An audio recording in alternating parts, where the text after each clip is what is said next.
E aí, pessoal, beleza? Tudo sussa. Você já parou pra pensar, tipo, será que o chocolate Páscoa antigamente não era melhor? Sei lá, me veio essa brisa esses dias. Cara, eu também.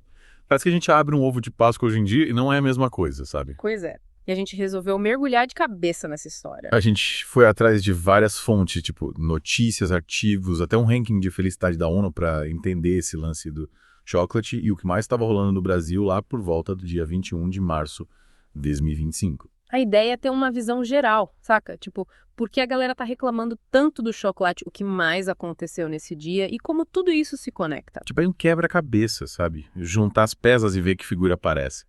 Bora começar com essa parada do chocolate. Pelo visto, essa sensação de que o chocolate piorou não é só coisa da nossa cabeça. Não, não. A BBC News Brasil fez uma matéria bem legal mostrando que a galera tá meio decepcionada com o chocolate brasileiro. E nas redes sociais, então, tá bombando. A galera não perdoa, né? Tinha gente falando que o chocolate de hoje em dia é só açúcar e gordura disfarçada. Teve até um vídeo que viralizou da conta Nostalgia Pura, comparando um ovo de Páscoa de 1995 com o atual. A diferença é gritante. É tipo a galera nos comentários comparando com a era de ouro do chocolate, falando que agora a gente vive na era do fake, cheio de coisa que nem chocolate é de verdade. Mas essa zoeira toda tem um fundo de verdade, né? Porque a BBC apontou um aumento gigante nesses produtos sabor chocolate, que na real tem bem pouco cacau. É tipo menos de 25% de cacau. Para você ter uma ideia, na União Europeia o chocolate precisa ter pelo menos 35%. Caramba, quase o dobro. Pois é.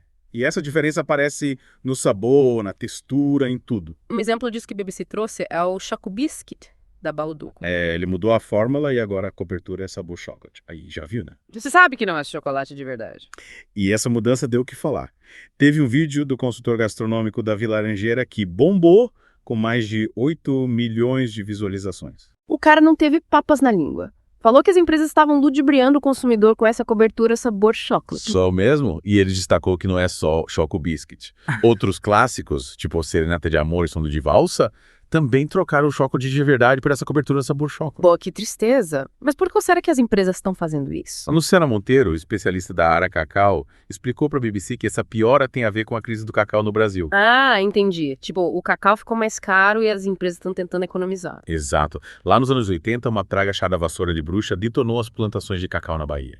E o Brasil, que já foi o segundo maior produtor mundial, caiu para sexto lugar. A produção despencou e nunca mais voltou ao que era antes. E essa queda na produção, junto com outros problemas, fez o preço do cacau disparar nos últimos anos. Quadruplicou, cara. Nossa. E aí, para piorar, a Anvisa, em 2005, diminuiu a quantidade mínima de cacau que o chocolate precisa ter aqui no Brasil. Passou de 35% para 25%. E eles também flexibilizaram os tipos de sólidos de cacau que podem ser usados. Isso significa que as empresas podem usar mais pó de cacau, que é mais barato, mas não tem a mesma qualidade da massa de cacau ou da manteiga de cacau. Entendi. Tipo, estão usando ingredientes mais baratos para baratear o produto final. Exato. Yeah. E a lei brasileira ainda permite usar outras gorduras vegetais no lugar da manteiga de cacau, como óleo de palma, por exemplo. Nossa, mas isso muda tudo no chocolate. Muda. A textura, o sabor, o ponto de derretimento, tudo fica diferente. E a Mariana Bueno, da USP, falou que até o leite estão substituindo por derivados do soro do leite para economizar. Pois é. É a busca desenfreada por reduzir custos. E a Zélia Frangioni, do Chocolatas Online, explicou que o mercado de chocolate é super competitivo e a galera quer produto barato. O consumidor acaba optando pelo mais em conta. Mas ela também falou do movimento Bean to Bar, que está crescendo bastante. O Bean to Bar é um outro nível. É chocolate de verdade, feito com cacau de qualidade, sem aditivos e com foco na sustentabilidade. Acho que o preço é bem mais alto, né? Uma barra de Bean to Bar pode custar 3 vezes mais que um chocolate comum. Mas vale a pena pelo sabor e pela qualidade, né? Com certeza. E a Zélia deu umas dicas para a gente escolher um bom chocolate. Manda aí. Primeiro, lê o rótulo. O cacau tem que estar entre os primeiros ingredientes, o açúcar não pode ser o primeiro da lista, e geralmente, chocolate bom não precisa de aromatizante artificial. Anotei. E outra dica importante, nem sempre o chocolate mais caro é o melhor. Faz sentido. A gente precisa ficar de olho nos ingredientes, na procedência do cacau, em tudo. E a nutricionista Mariana Ribeiro, do IDEC, alertou sobre os perigos de consumir muito chocolate ultraprocessado. Esse chocolate cheio de açúcar, gordura e aditivos não fazem bem para a saúde. Ela também reforçou a importância de ler o rótulo para não cair em pegadinhas. Tipo, embalagens chamativas que enganam o consumidor. O que a indústria fala sobre tudo isso? A ABCAB, a associação que representa os fabricantes de chocolate, disse que oferece uma variedade de produtos para todos os gostos e bolsos. Eles disseram que o brasileiro prefere chocolate ao leite, que é mais doce. Interessante. E eles também falaram de um selo de qualidade para cacau fino brasileiro, mas, pelo que a BBC mostrou, poucas empresas usam esse selo. Parece que a questão do chocolate é bem complexa, né? Envolve questões de economia, saúde, regulamentação, tudo junto e misturado. Mas agora vamos mudar um pouco de assunto. Ora, Olha só, no dia 21 de março de 2025, além dessa discussão toda sobre o chocolate, outras coisas importantes estavam acontecendo no Brasil. é verdade. A Folha de São Paulo fez uma matéria relembrando os 5 anos do início do lockdown em São Paulo. Caramba, 5 anos já. Parece que foi ontem. Pois é. A matéria trouxe depoimento de algumas pessoas que tiveram suas vidas impactadas pelo lockdown. Tipo a Beatriz Sanches, que teve que cancelar o casamento por causa das restrições. E ela contou que essa frustração acabou levando ao fim do relacionamento dela. Que triste.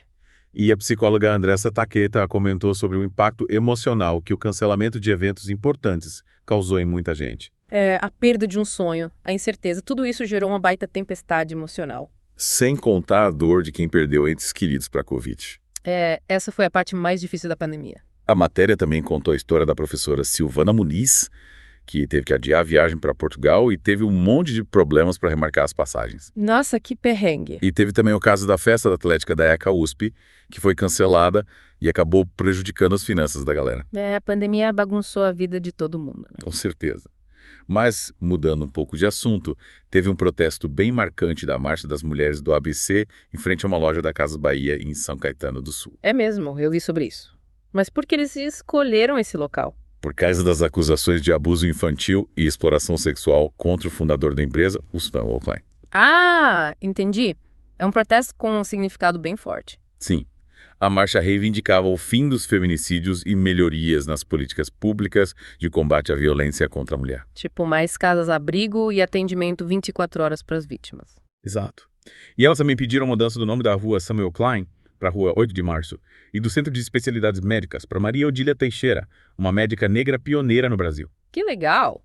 Uma homenagem mais que justa.